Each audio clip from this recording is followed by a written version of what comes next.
নমস্কার, সকলকে জয় গুরু জানাই। পরমপ্রিয় শ্রী ঠাকুর অনুকূল চন্দ্রের সত্যানুসারণ গ্রন্থ থেকে কিছু অংশ পাঠ করছি।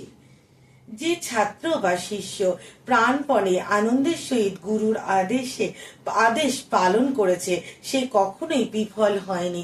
ঠাকুর বলছেন যে আমরা যখন দীক্ষা গ্রহণ করি তখন তো আমরা ঠাকুরের কাছে অঙ্গীকার করি যে আমরা ঠাকুরের এই নিয়ম নীতি পালন করব, কিন্তু আমাদের মধ্যে বেশিরভাগ মানুষই আছে যারা কোনো নিয়ম নীতি পালন করি না এবং ঠাকুরকে আমরা যে জাস্ট সিংহাসনে ঠাকুরকে ফটো বলে সাজিয়ে রেখেছি।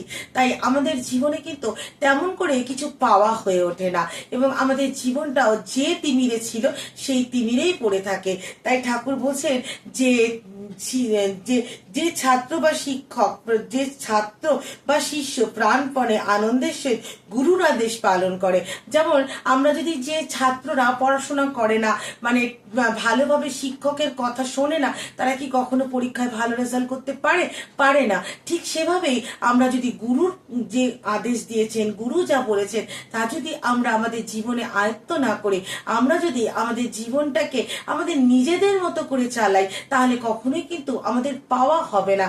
তাই আমরা প্রত্যেকটা মানে ছাত্র হোক বা শিষ্যই হোক, যদি আমরা আনন্দের সহিত গুরুর আদেশ পালন করি, যে ঠাকুর যা বলেছেন আমি সেটাই করব, তাহলে কিন্তু আমাদের পাওয়াটা অনিবার্য হয়ে উঠবে এবং পাওয়াটাও সার্থক হয়ে উঠবে।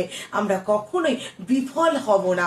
ঠাকুরের পথে চলে আমরা জীবনটাকে সার্থক করতে পারবো।